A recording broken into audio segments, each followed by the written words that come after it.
ఇది యాక్చువల్‌గా 'హే భగవాన్' అనే టైటిలు. బట్ 4 రోజులకు ముందు రిలీజ్‌కి 4 రోజుల ముందు సెన్సార్ ఈ టైటిల్ మార్చమంటే సో, వాళ్ళు 'హే బల్వంత్' అని మార్చారు. యాక్చువల్‌గా ట్రైలరు, టీజరు, ప్రమోషన్స్ అంతా కూడా 'హే భగవానే' ఉంది. సో, ఈరోజు ఈ సినిమా రిలీజ్ అయింది. ఈ సినిమా ఎలా ఉందనేది చెప్పుకుందాం. దీంట్లో హీరోగా సుహాస్ చేశాడు.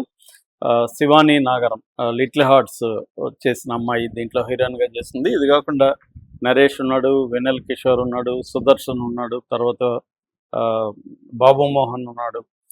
సో, మంచి కాస్టింగ్ అయితే ఉంది. ఇక టెక్నికల్ విషయానికి వచ్చేసరికి డైరెక్టర్ గోపి అక్షర, నరేందర్ రెడ్డి ప్రొడ్యూసరు, తర్వాత వివేక్ సాగర్ మ్యూజిక్, మహిరెడ్డి కెమెరా.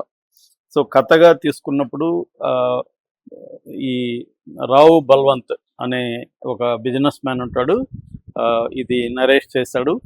వాళ్ళ కొడుకు కృష్ణ, ఆ అబ్బాయి ఎంబీఏ చదువుతుంటాడు. సో, వీళ్ళ నాన్న బిజినెస్ ఏంటి అనేది కొడుకు కూడా తెలీదు, సీక్రెట్గా ఉంచుతాడు. కొడుకేమో ఎంబీఏ చేసి తన నాన్న బిజినెస్ని తాను చూసుకోవాలని, తానేమిటో నిరూపించుకోవాలని అనుకుంటుంటాడు. ఈ క్రమంలో అతనికి ఒక ప్రాబ్లం వచ్చి బల్వంత్కి హార్ట్ స్ట్రోక్ వచ్చి హాస్పిటల్లో జాయిన్ అవుతాడు. అప్పుడు ఇతను బిజినెస్ చూసుకోవాల్సి వస్తుంది.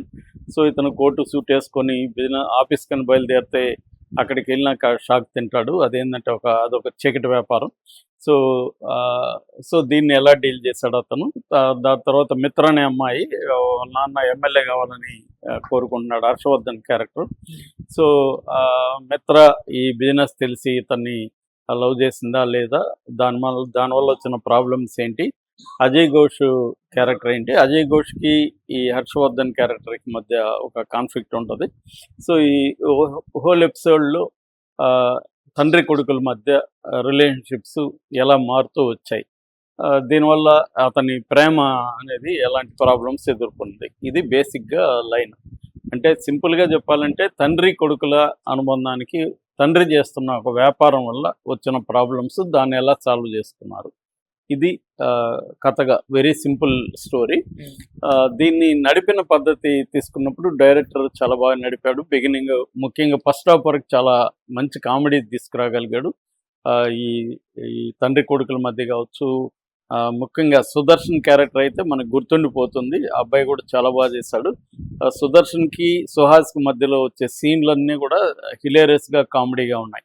సో, ఫస్ట్ హాఫ్ వరకు చాలా నీట్గా comedy cinema, proper comedy, situational comedy, one లైనర్లు ఇవన్నీ కూడా చాలా వర్కౌట్ చేసుకుంటూ వచ్చారు. కాకపోతే మధ్యలో కొద్దిగా అడల్ట్ జోక్స్ ఉన్నాయి, కొంత డబుల్ మీనింగ్ డైలాగ్స్ ఉన్నాయి. బట్ ఓవరాల్గా అయితే మంచి కామెడీ అని చెప్పాలి ఫస్ట్ హాఫ్ అంతా. అయితే సెకండ్ హాఫ్కి వచ్చేసరికి సీరియస్ టోన్లోకి వెళ్ళాడు. ఎమోషనల్ డ్రామాగా దాన్ని చేయదలుచుకున్నాడు. అంటే ఓవరాల్గా సినిమా కామెడీ డ్రామా అనమాట. సో, ఎమోషనల్ డ్రామాగా చేసేసరికి అక్కడ డైరెక్టర్ ఫస్ట్ హాఫ్లో ఉన్నంత పట్టుతో నడపలేకపోయాడు. ఒక Srinu Vaitla kind of setup పెట్టేసి అది అటు ఇటు కాకుండా అయిపోయింది. అంటే బిజినెస్ లింక్గా ఉన్నంత వరకు కామెడీ వచ్చింది. అది కాకుండా ఎమోషనల్ డ్రామా వచ్చేసరికి డైరెక్టర్ అంత ఎఫెక్టివ్గా చేయలేకపోయాడు. సో, అది మేజర్ ఈ సినిమాలో ప్రాబ్లము. బట్ మళ్ళీ క్లైమాక్స్లో ఒక మెసేజ్ కూడా ఇచ్చారు.